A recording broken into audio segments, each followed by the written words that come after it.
प्रहलाद बचायो, प्रहलाद बचायो राधा, प्रहलाद बचायो, तुझे तू कम फल पे प्रहलाद बचायो, प्रहलाद बचायो राधा, प्रहलाद बचायो। अरे समाधि बनो जोगी बद्रवाणी का पीछे, बद्रवाणी का पीछे राधा, बद्रवाणी का पीछे। अरे चित्रमत का नारायण, चित्रमत का नारायण, तुम्हारी जय जयकार हो, तुम्हारी जय जयकार हो।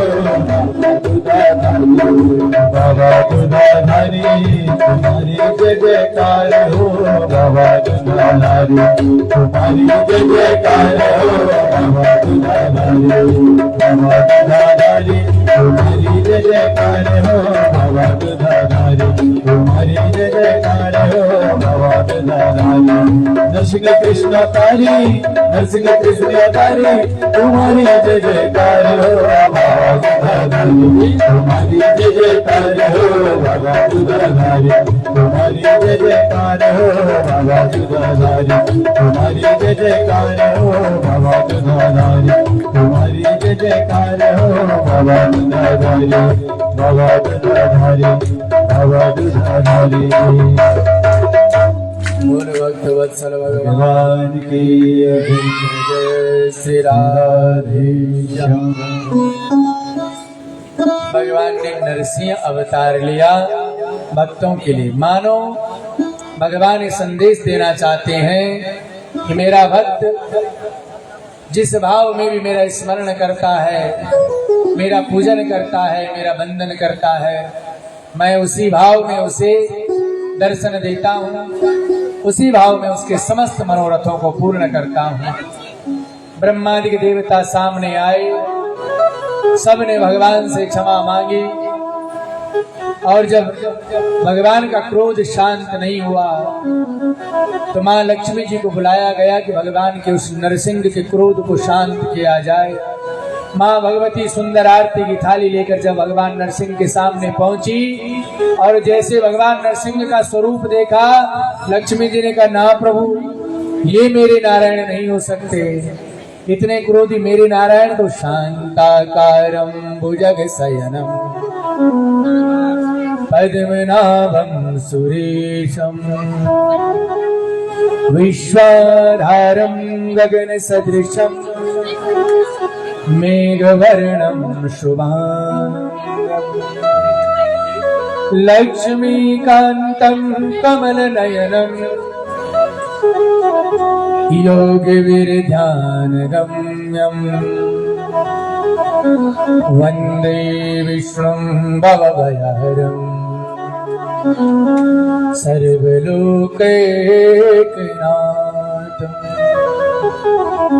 मेरे ये पति हो ही नहीं सकते क्योंकि वो क्रोधी तो है नहीं, वो तो शांताकारम है, शेष सैया पर शयन करने वाले हैं। तो बोले देवी आप भी नहीं। लक्ष्मी मैया ने कहा, लो तुम्हारी थाली, मुझे नहीं जाना, ये तो मेरे पति हो ही नहीं सकते। वापस आ गई। तो ब्रह्मा जी ने कहा, भाई जिसने बुलाया वही मनाएगा, वही मनाएगा, और सीधे भेजा प्रहलाद जी महाराज को। बोले जाइए और आप स्तुति करें। प्रहलाद जी महाराज ने भगवान नारायण के जब सम्मुख गए तो भगवान नारायण ने प्रहलाद जी को अपने सम्मुख बिठाया। प्रहलाद जी महाराज ने अपनी कांपती हुई वाणी से भगवान को वंदन किया। ब्रह्मादयो सुरगणा मुनयो सिद्धा। भगवान नारायण को प्रणाम किया। भगवान ने प्रहलाद को अपनी गोदी में बिठाया और सर सहलाया और कहा, प्रहलाद क्षमा करना, मुझे देर हुई आने में, तुम्हें हिरण्यकश्यपु ने अनेक कष्ट दिए, मैं तुम्हारी रक्षा के लिए नहीं आ पाया, मुझे क्षमा करना। और प्रहलाद जी ने हाथ जोड़कर भगवान से कहा, प्रभु मुझे आपसे और कुछ नहीं चाहिए, केवल इतना मुझे बता दें, क्या मेरे पिता की सदगति होगी? भगवान कहते हैं, रे पगले जिसके घर में तेरा जैसा परम भागवत भक्त हो, भगवान का परम वैष्णव भक्त हो, उसके घर में क्या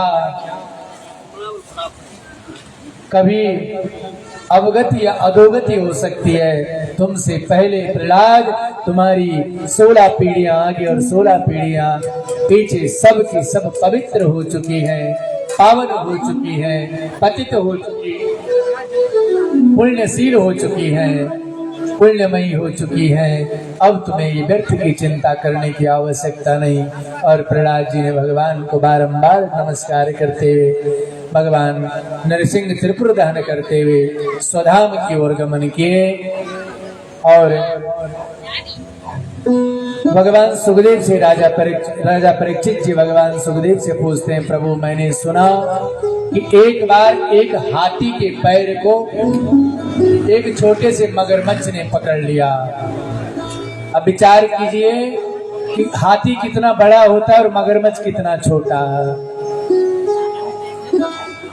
एक दिन एक मतवाला हाथी, ये हाथी और कोई नहीं आप और हम हैं।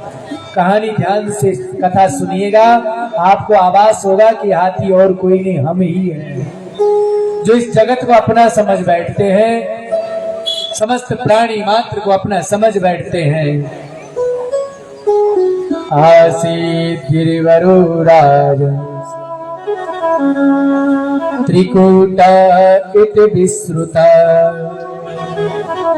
क्षीरोदेनावृतः श्रीमान् योजना युतमूर्छिता योजना युतमूर्छिता।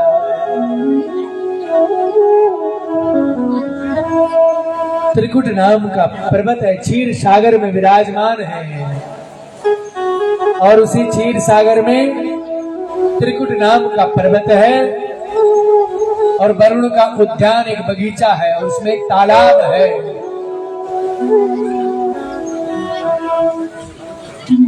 और ये मतवाला गजवान गजराज जब वहां पहुंचता है,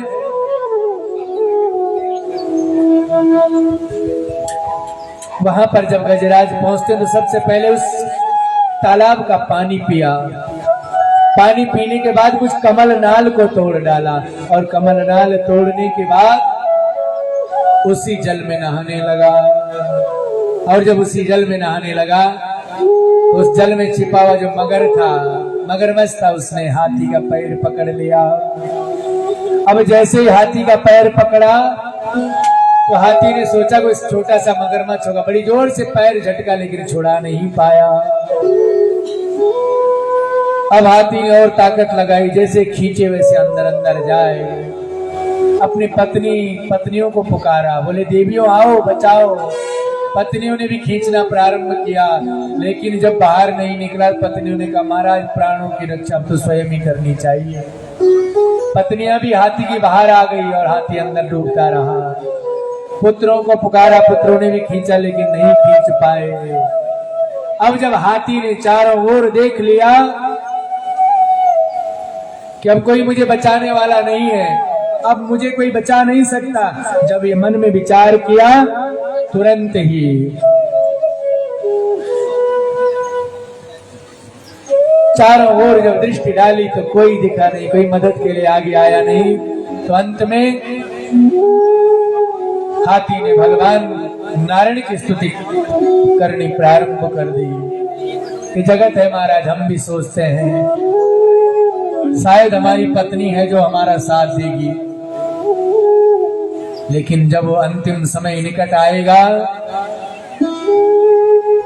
तो विपत्ति के समय में शत्रु और मित्र दोनों की पहचान होती है। मित्र वही है जो विपत्ति में साथ दे।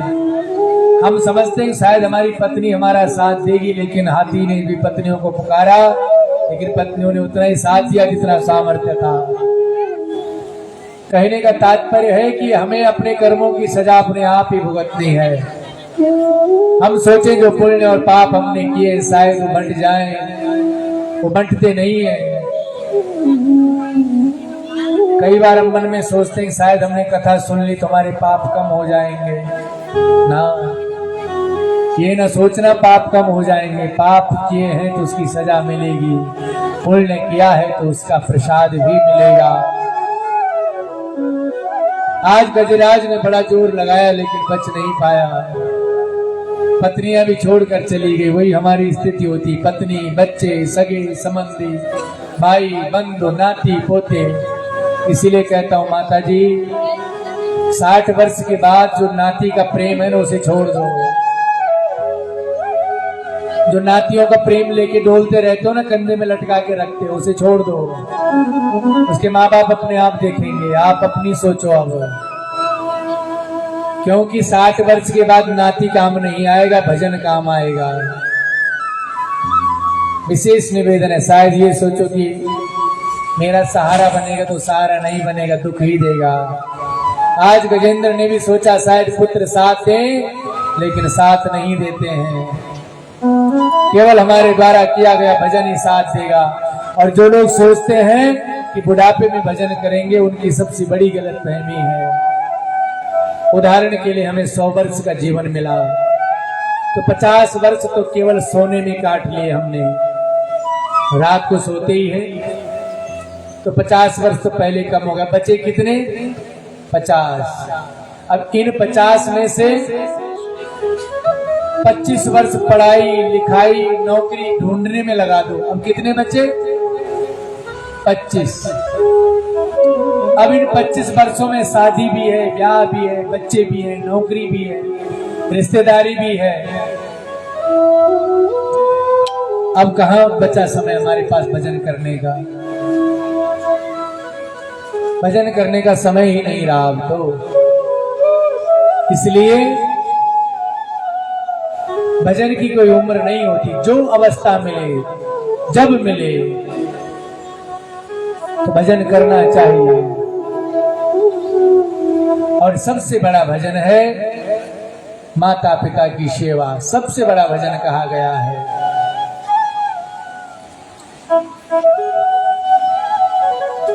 सबसे उत्तम कोटि का जो भजन कहा गया, तो जिस माता पिता ने इस धराधाम पर हमें भेजा, जन्म दिया, उसका सम्मान, उसकी सेवा, उसकी शुश्रूषा और उसे कभी कटु शब्द ना कहें। क्योंकि जिस घर में ये बूढ़ी मूर्ति रोती है ना, वहां देवता भी वास नहीं करते हैं। शास्त्र कहता है जिस घर में ये बूढ़ी बूढ़ी मूर्तियां रोती हैं, माता पिता रोते हैं कोने में बैठकर। जिस माँ ने पूरा घर बनाया, 6 वास मकान बनाया, 8 वास मकान बनाया, 10 वास मकान बनाया, वो माँ लास्ट में कहाँ रहती है? अंतिम में गुमटी में। गुमटी जानते हैं आप? बगली में चली जाती है। बोले अंदर बहुत हल्ला करती है, वहां भेज दिया। 8 वास बनाने के बाद जिसे बगली दे दी, तो अब आप स्वयं सोच लीजिए, आप 10 वास बनाएंगे तो आपके बच्चे आपके लिए क्या बनाएंगे? छोटी सी बगली बना देंगे घर से दूर फिर आपके लिए। इसलिए माता पिता को बगली में नहीं बिठाना, स्मरण रहे। आज गजेंद्र ने भी यही सोचा कि शायद मेरे सगे संबंधी मुझे बचा लेंगे, लेकिन किसी ने नहीं बचाया। और जब किसी ने नहीं बचाया तो ठाकुर जी को पुकारा है। हाथ में कमल का पुष्प लिया, कमल का पुष्प लेकर के भगवान की स्तुति करने लगा। गजराज ने जब देखा, सूंड तक जब तक नहीं डूबी, जब तक सूंड नहीं डूबी तब तक गजराज यही प्रार्थना करता रहा कि कोई तो होगा जो मुझे बचाएगा। पत्नी आएगी, बच्चे आएंगे, लेकिन कोई नहीं आया। अंत में हाथी ने जब देखा चारों ओर कोई नहीं है, तो एक ही स्वर में नारायण को पुकारा, हे गोविंद हे गोपाल, अब तो जीवन हार। हे गोविंद से गाइएगा, गोपाल अब तो जीवन हार। हे गोविंद हे गोपाल अब तो जीवन गोविंद आप से गाइएगा सभी लोग। गोपाल अब तो जीवन बहुत पुकारा जगत को, लेकिन कोई नहीं आया बीच में। केवल जब परमात्मा की सन्निधि प्राप्त हो जाए, जब भगवान की निकटता प्राप्त हो जाए, तब समझ लेना। जब सगे संबंधी सब चले जाएं, तब परमात्मा याद आते हैं। नीर पीवन हेतु गयो सिंधु के किनारे, नीर पीवन हेतु गयो सिंधु के किनारे, सिंधु बीच बसत ग्रह चरण ले पचारे, सिंधु बीच बसत ग्रह चरण ले पचारे। गोविंद हे गोपाल अब तो जीवन गोविंद हे गोपाल अब तो जीवन हारे। गोविंद हे गोपाल अब तो जीवन गोविंद हे गोपाल अब तो जीवन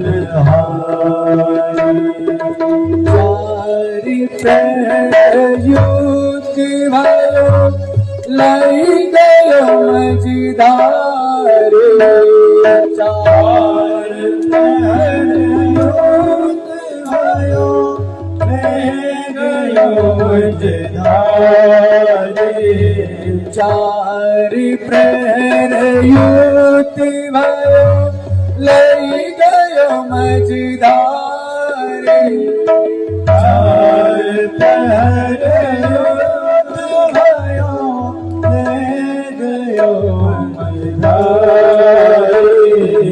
आँख कान डूबन लागे तो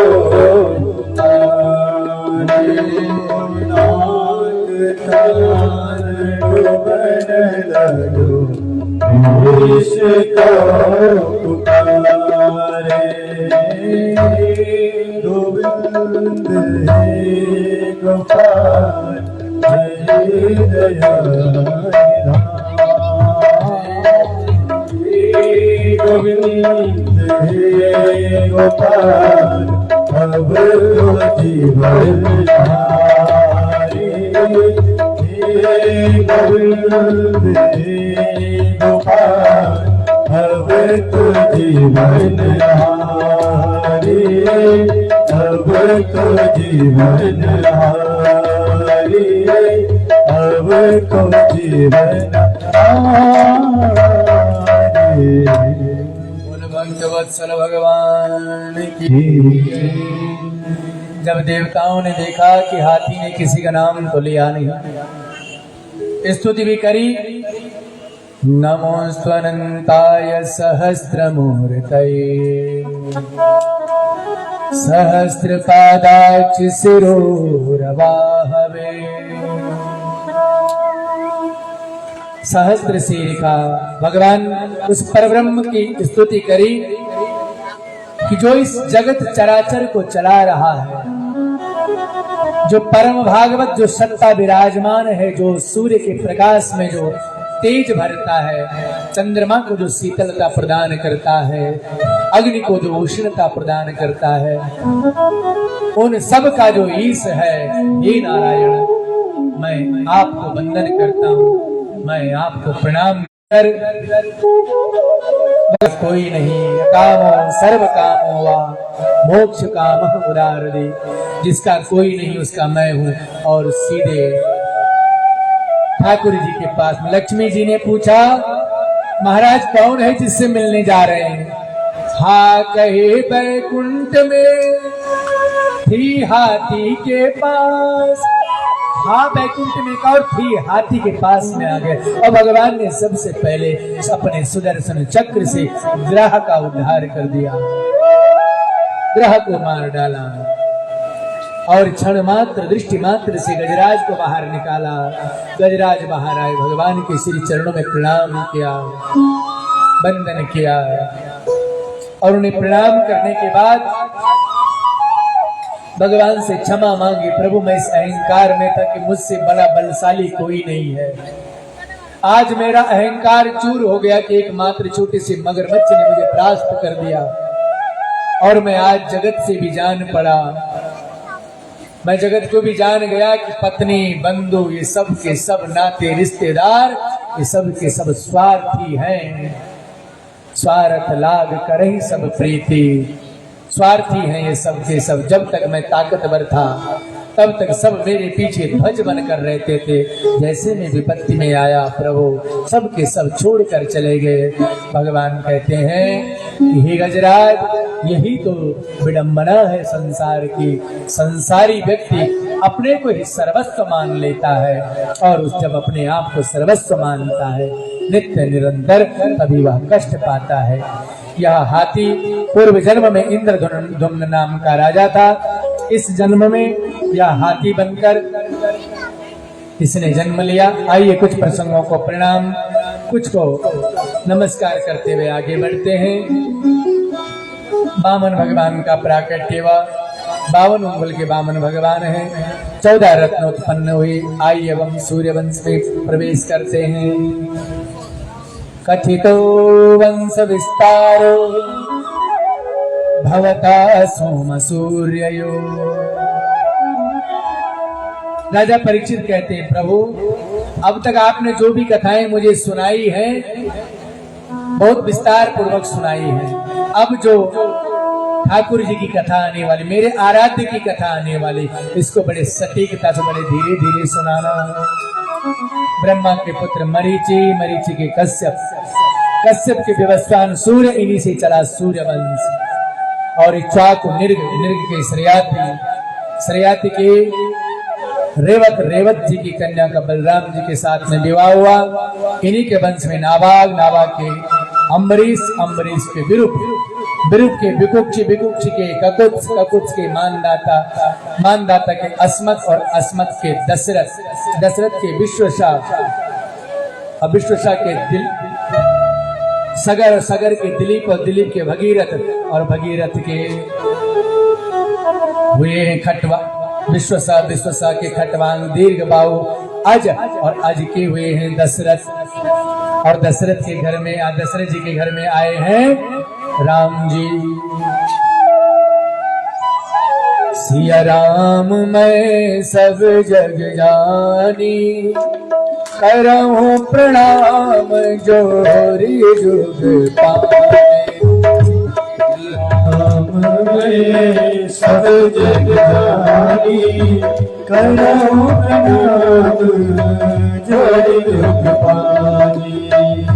करहूं प्रणाम जोरी जुग पाने, करहूं प्रणाम जोरी जुग पाने। रामचंद्र जी का, राम जी आए दिन में और ठाकुर जी आए रात में। राम जी का जो जीवन परिचय है वो अत्यंत पवित्र और मर्यादित है। ठाकुर जी का जो जीवन है वो अत्यंत पवित्र है, पुनीत है, पावन है और थोड़ा विचित्र भी है। राम जी ने रामावतार में हर किसी को क्षमा देकर आगे बढ़े हैं। ठाकुर जी ने कृष्ण अवतार में जन्म लेते ही सबको सीधा करना आरंभ कर दिया। राम जी जब आए, राम कृष्ण दो एक है, अंतर नहीं इनमें, इनके चपल, इनके नयन चपल अरु, उनके नयन गंभीर। राम जी परिकर के साथ में आए हैं। श्री कृष्ण गोविंद हरे मुरारे, हे नाथ नारायण वासुदेवा। श्री कृष्ण गोविंद हरे मुरारे, हे नाथ नारायण वासुदेवा। हे नाथ नारायण वासुदेवा, हे नाथ नारायण वासुदेवा। हे नाथ नारायण वासुदेवा,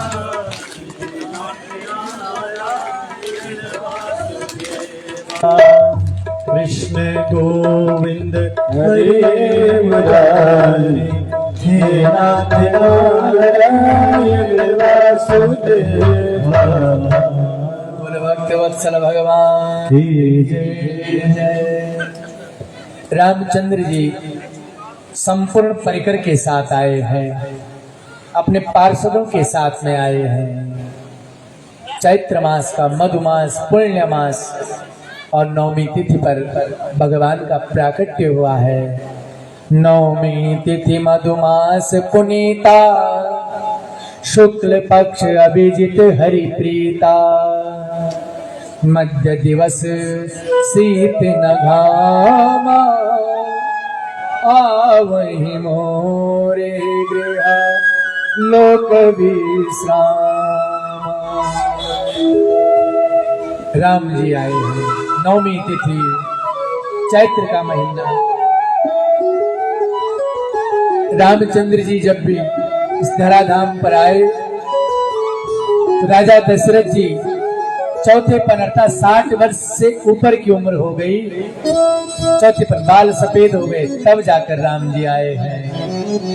एक दिन दशरथ जी ने विचार करके अपने गुरु वशिष्ठ जी के पास में कहा, गुरुजी मैं अयोध्या का राजा हूं, लेकिन मेरे आगे कोई संतान नहीं है। बड़े ध्यान से सुनना ये कथा। गुरुजी ने कहा भाई पुत्रेष्टि यज्ञ करवाना पड़ेगा, जिससे पुत्र की प्राप्ति हो। कोटेश्वर चलना पड़ेगा, होती ना कोटेश्वर महादेव में खलरात्रि, वहां पर जाकर। तो फिर वशिष्ठ जी ने भी कहा दशरथ जी से, महाराज पुत्रेष्टि यज्ञ करवाना पड़ेगा। तो बोले महाराज ठीक है करवाइए। बोले मैं नहीं करूंगा तो कौन करेगा? तो कहा आपका ही दामाद है। और इस पुनीत यज्ञ में श्रृंगी ऋषि को बुलाया गया और उनके द्वारा पुत्र कामेष्टि यज्ञ संपन्न करवाया गया। यज्ञ का भाग मिला सबसे पहले मां कौशल्या को दिया गया। ये नीति है। मैंने पूर्व में भी कहा था, राम जी के जीवन में कहीं भी अमर्यादा का दर्शन नहीं है, हर जगह मर्यादा। और जब यज्ञ के ब्राह्मणों ने प्रसाद दिया, सबसे पहले कौशल्या को वो प्रसाद दिया। कौशल्या ने वो प्रसाद सुमित्रा को दिया और सुमित्रा ने वही प्रसाद का भाग आधा कैकेयी को और आधा स्वयं ग्रहण किया। तीनों रानियां प्रभु की प्रेरणा से, परमात्मा की कृपा से गर्भवती हुई। सारे अयोध्या में सुंदर नित नव उत्सव होने लगे। धीरे धीरे राम जी का समय निकट आया, जन्म का समय निकट आया। शीतल मंद सुरभि बहुबाऊ, हर्षित सुर संतन मन चाहू। सुंदर शीतल ठंडी ठंडी हवाएं चलने लगी। धीरे धीरे ठंडी ठंडी हवाएं चलने लगी। चैत्र के महीने में जबकि गर्मी है, लेकिन मध्य दिवस दोपहर में भी शीतल ठंडी हवाएं चलने लगी। जो वन वृक्ष ताल वृक्ष जो भी थे, समस्त प्रकृति ही रूप बदलने लग गई। आनंद का पराभव होने लगा। गगन बिमल संग खुल सूर्योता। आकाश मंडल में देवता आ गए फूल पुष्प लेकर के। अब राम जी जन्म लेंगे। राम जी जैसे जन्म लेंगे तो हम उन्हें अपनी ओर से पुष्प वर्षा करेंगे। इधर सब देवता प्रारंभ हुए। पुण्य समय आया। माँ कौशल्या के गर्भ से भगवान राम जी का भ्राता लक्ष्मण सहित शत्रुघ्न और भरत जी का प्राकट्य हुआ। बोल राजा रामचंद्र भगवान की जय। भई प्रगट कृपाला दीन दयाला कौशल्या हितकारी हर्षित महतारी मुनि मनहारी अद्भुत रूप विचारी लोचन अभिरामा अनुगण श्यामा विजयायुध भुज चारी भूषण कनमाला नयन विशाला शोभा सिंधु करारी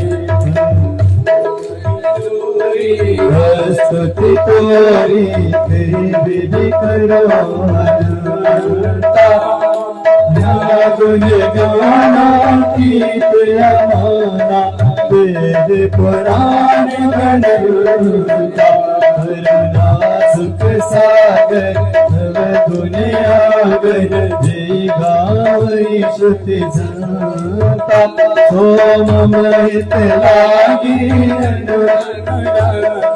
भय प्रगट श्री करुणा सुन बचन सुजाना भोजन खाना होई बालक सुर गोपा यह चरित जगावै हरि प्रति पावै प्रेम परई भव कृपा प्रेम परई भव कृपा।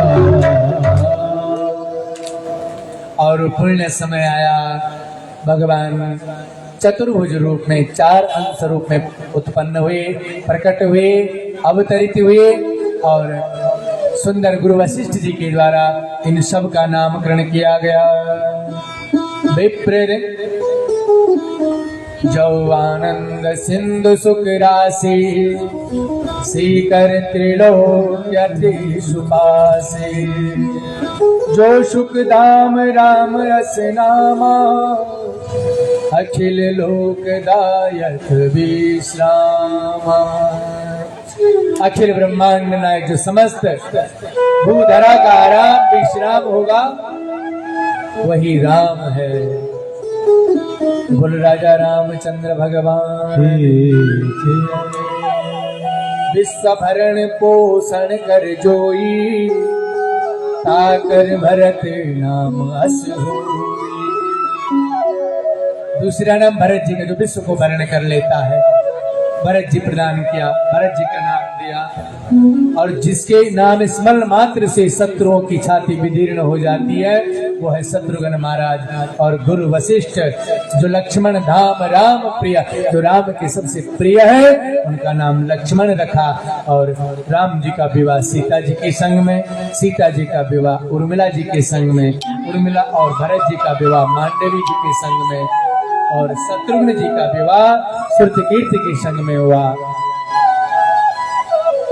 धीरे धीरे भगवान ने रामचंद्र जी बाल्यावस्था से ऊपर गुरुकुल में प्रवेश किया। गुरुकुल से वापस जब आए अभिषिक्तों ने ताड़का आदि दैत्यों का वध किया। वापस राज्य पर आए तो जैसे राज्याभिषेक होना था तो कैकेयी मां ने वनवास मांगा। राम जी वनवास को गए हैं और वनवास को जब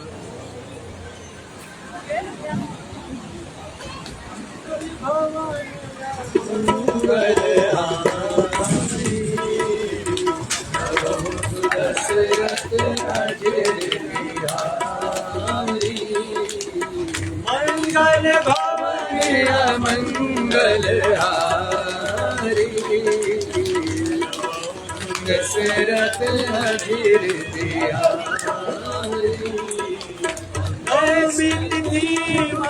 पास पुनीता सूत्र पक्ष अभिजित हरिता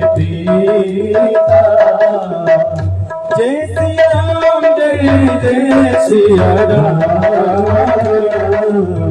जय सिया राम जय सिया राम जय सिया राम।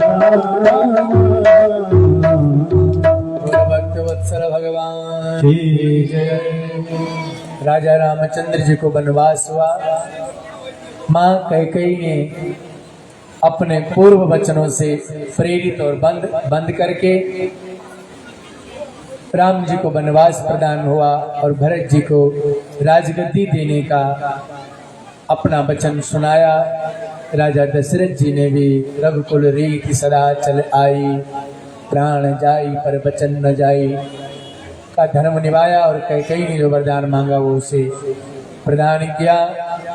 लेकिन भगवान राम ने एक बार भी न तो मां कैकेयी से कोई प्रश्न किया और न ही राजा दशरथ से और न ही मां कौशल्या से कोई प्रश्न किया।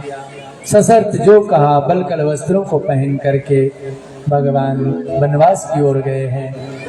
वनवास में सबरी, अहिल्या आदि कई परम भागवतों का उद्धार किया। ताड़का, मरीचि नामक आदि दैत्यों को मारा, रावण को जीत करके वापस आए, अयोध्या में पुनः राजगद्दी पर बैठे। रामचंद्र जी के जीवन में जो एक पात्र है महाराज भरत जैसा भाई, लक्ष्मण जैसा भाई जीवन पर्यंत नहीं मिल सकता। आज के समय में तो भाई भाई के लिए धन दौलत के लिए एक दूसरे से लड़ पड़ते हैं, शत्रुता कर बैठते हैं। लेकिन भरत जी ने समस्त अयोध्या का राज का त्याग कर दिया केवल और केवल भ्रातृ प्रेम में। समय को निकट देखते हुए ठाकुर जी बार बार इशारा कर रहे हैं कि जल्दी आइए, समय हो रहा है। और रामचंद्र जी ने जब वनवास से वापस आए तो अश्वमेध यज्ञ, कई अश्वमेध यज्ञ किए, चक्रवर्ती सम्राट बनकर राज भोग किया और अंत में अपनी विद्युत सौदामणि के साथ में स्वधाम हो गए। ये तो थी सूर्यवंश की चर्चा। अब चर्चा करते हैं चंद्रवंश की, जहां मेरे आराध्य, मेरे ठाकुर, मेरे गोविंद, मेरे गोपाल, मेरे अवध सरकार, मेरे बांके बिहारी लाल आए हैं। अब चंद्रवंश में प्रवेश करते हैं। चंद्रमा ब्रह्मा जी के पुत्र हैं अत्रि, और अत्रि के हैं चंद्रमा। चंद्रमा के पुत्र बुध, और बुध के आयु, आयु के सुरताई, सुरताई के जन्म, जिन्होंने समस्त गंगा का पान कर लिया, इसलिए वह मां भगवती जानवी भी कहलाती हैं। परशुराम जी आए, ऋचिक आए, जमदग्नि जी आए, हस्ती आए, सुदास, विदुष, देवालिक, भीष्म, चित्रांगद, विचित्र वीर और धृतराष्ट्र, दुर्योधन, पांडु, यदुवंश, शत्रुजीत, महासेन, यदुवीर और आनक दुंदुभी और श्री वासुदेव। अंत में श्री बालकृष्ण जी आए, बलराम जी आए और उन्होंने अनेक लीलाएं करी और अंत में अपनी स्वधाम को चले गए। बोल भक्त वत्सल भगवान की जय। जब एक श्वास में सुखदेव जी महाराज ने कथा कह दी, अब परीक्षित जी महाराज छटपटाने लगे, बोले ना प्रभु ये गलत बात है, आपने तो पूरी बात मुझे बताई नहीं। आपने सूर्य वंश के राजा, बड़े बड़े राजाओं का वर्णन मुझे बताया, लेकिन जब हमारे वंश का वर्णन आया, जब मेरे आराध्य के वंश का वर्णन आया, तो तब आपने मुझे जरा सी बड़ी केवल सूक्ष्म रूप में एक श्वास में सारी कथा सुना दी। मैं कृष्ण कथा सुनना चाहता हूँ, क्योंकि परीक्षित जी महाराज पहले दिन से और अब तक एक बार भी न तो पानी पीने के लिए उठे, न उन्हें प्यास लगी, न उन्हें भूख लगी। भगवान सुखदेव कहते हैं, राजन पहले कुछ पानी पी लो, कुछ फलाहार कर लो, फिर मैं कृष्ण कथा कहता हूँ। बोले ना महाराज, एक बार गलती से मैंने पानी पीने के चक्कर में गलती करी, मेरे पूर्व वंशियों ने मुझसे जो अपराध हुआ, मैंने एक ब्राह्मण, एक संत, एक ऋषि, एक महर्षि, एक मुनि के गले में मरा हुआ सर्प डाल दिया। मैंने अपराध कर दिया, मुझसे भूल हो गई, मुझे क्षमा करें। अब नहीं पड़ूंगा पानी और भूख के चक्कर में, अब तो केवल आप कथा सुनाइए, मुझे केवल और केवल कथा सुननी है। तब भगवान सुखदेव कहते हैं, राजन यदुवंश में उग्रसेन नाम के राजा है, उग्रसेन नाम के, उनका बेटा है कंस। और जैसा नाम वैसा गुण भी, बड़ा दुष्ट है, जिसने अपने पिता को ही जेल में डाल दिया। बताइए, साधारण नहीं है।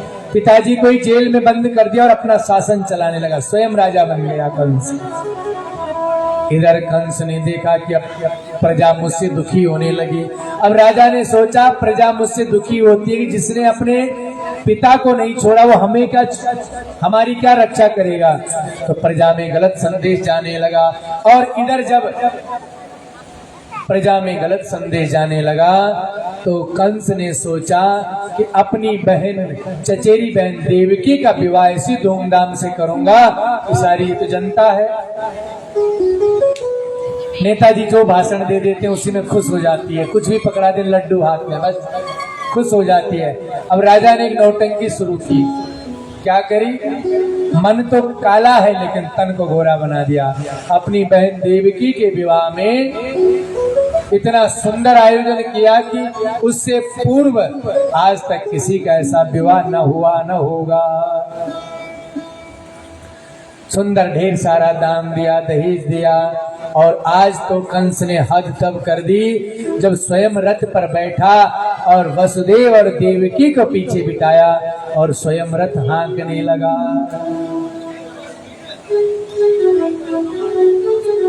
प्रजा दुखारते अभिन्न प्रोक्ता श्वश्रुर्विरंगो वदेन सुतोयम् नयस्य रूपं वदेन्द्र सत्रो मांसि पादं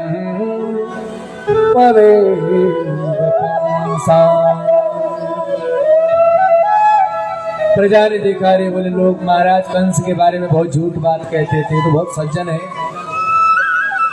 अब उन्हें क्या पता कि नेताजी आज ही कंबल बांट रहे हैं। पहले जनता को लूटा और आज कंबल बांट रहे हैं। पूरे जीवन भर मथुरा की जनता को सताया और आज बहन देवकी के विवाह में रथ हाँक रहे हैं। केवल सहानुभूति बटोर रहे हैं। देवताओं को शक हो गया। बोले महाराज ऐसा ना भांजा भी मामा की तरफ हो जाए तो फिर इन्हें मारेगा कौन? हमने तो योजना बनाई कि ठाकुर जी मारेंगे, लेकिन मामा तो इतनी सेवा कर रहा है। तो अंग ऊपर से आकाशवाणी हुई, अस्यात्म अष्टमो गर्वा हंतायाम बहसे बुधा। हे कंस, इस देवकी के गर्भ से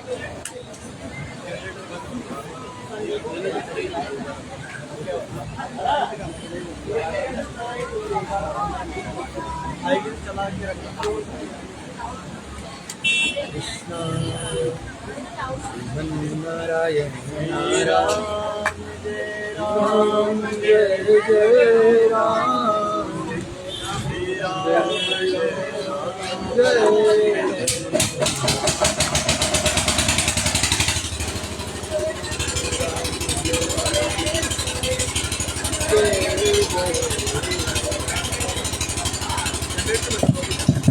हरि।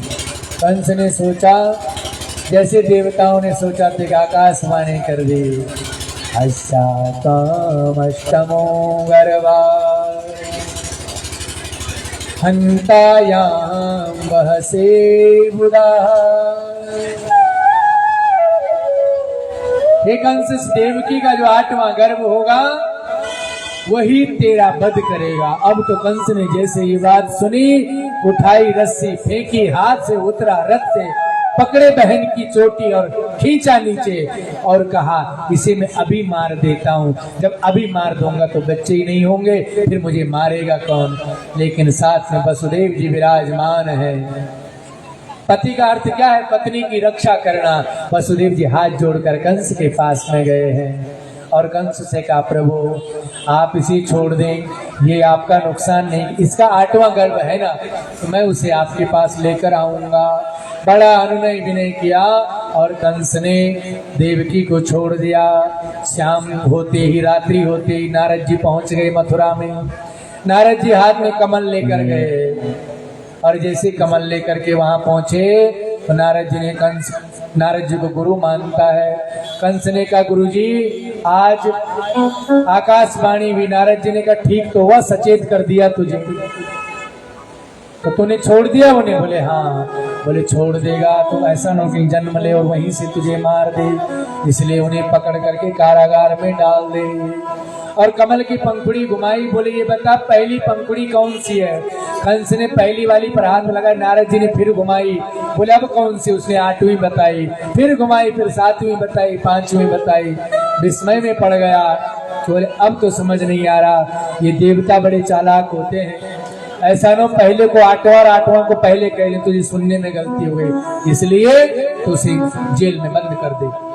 कंस ने वसुदेव और देवकी को कारागार में डाल दिया। अब देवताओं ने कहा हमारा काम पक्का हो गया, अब तो जब भांजा जन्म लेगा तो अब नहीं छोड़ेगा मामा को। पहला बच्चा हुआ।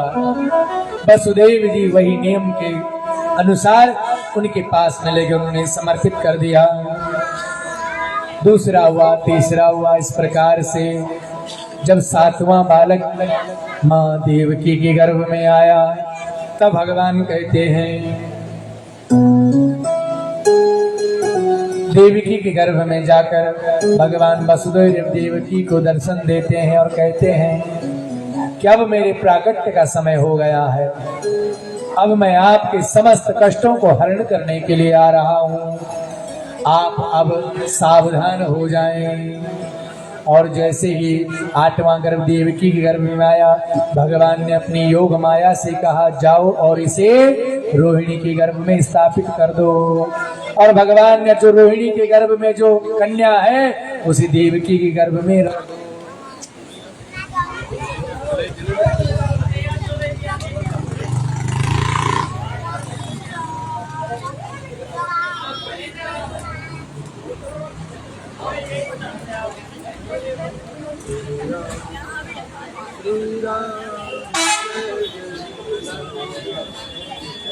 बच्चों तैयार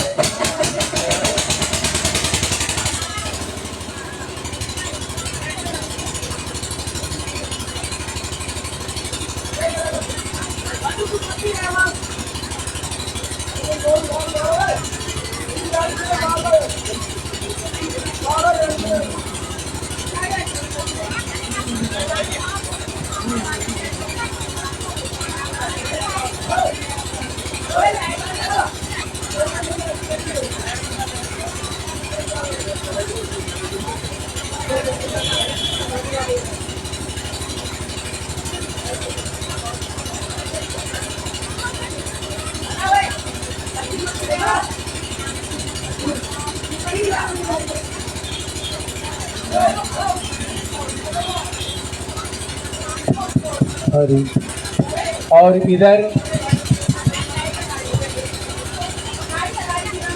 माँ भगवती को माँ देवकी के गर्भ में स्थापित कर दिया। और उधर जैसे कंस को ये बात पता चली तो वसुदेव जी ने कहा हे राजन, यह लड़का नहीं यह लड़की है। कंस ने सोचा ऐसा न देवताओं की वाणी अशुद्ध हो जाए, और कंस ने वहाँ 7वां गर्भ माँ भगवती को अपने हाथों से उठाया और बड़ी जोर से शिला पर पटकना चाहा। इतने में वो माँ भगवती आकाश मंडल में चली गई और उसने विराट रूप धारण किया। दुर्गेति भद्रकालेति विजया वैष्णवेति च कुमुदा चंडिका कृष्णा माधवे कन्यकेति च। बोले हे कंस, तुम्हें मारने वाला कहीं और जन्म ले चुका है। अब कंस बड़ा परेशान हो गया। देवकी और वसुदेव के पास में गए। बोले देवताओं की वाणी झूठी निकले, ये देवता सब के सब झूठे निकले, इन्होंने तो मुझे बताया ही नहीं। अब पता लगा कि मेरे जन्म लेने वाला तो कहीं और ही जन्म ले चुका है। अब कंस ठाकुर जी का इतना चिंतन करता है, इतना चिंतन करता करता वह अब रात को उसे अपने पत्नी के बालों में भी काला वो कृष्ण दिखता है, भोजन में पड़ा हुआ जीरा भी उसे कृष्ण दिखता है। जरा सा कोने में अंधेरा जो उसे कृष्ण दिखता है। अर्थात तो इतना भजन करने लगा भगवान का, इतना भजन करने लगा कि उसे हर वस्तु में श्वास श्वास पर कृष्ण भज, वृथा श्वास जनि खोई, ना जाने इस श्वास की आवन हो या न हो। सारा अपने श्वास श्वास पर उन्होंने रत निरंतर श्री कृष्ण का ही भजन करता रह गया।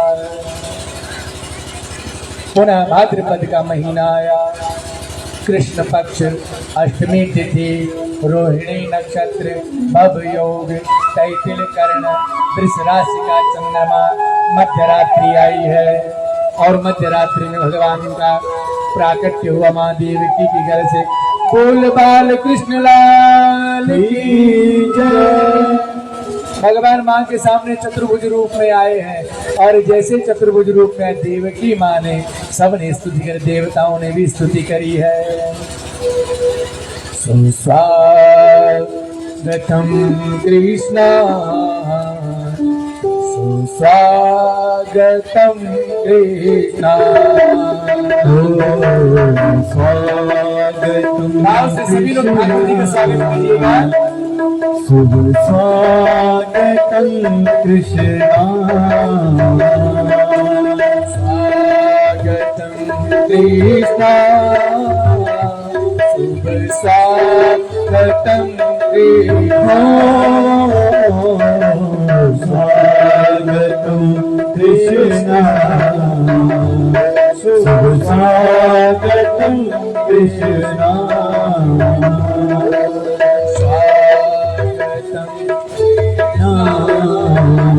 शुभ स्वागतम कृष्णा, स्वागतम शुभ स्वागतम शरणागतम कृष्णा, स्वागतम शुभ स्वागतम शरणागतम कृष्णा,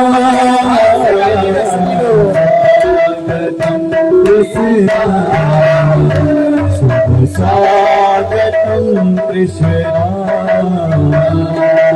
सत्यव्रतम सत्यपरम सत्यम सत्यस्य योनि नित्यं च सत्यम सत्यस्य सत्यं सत्यनित्यं सत्यात्मकं शरणं प्रपद्ये।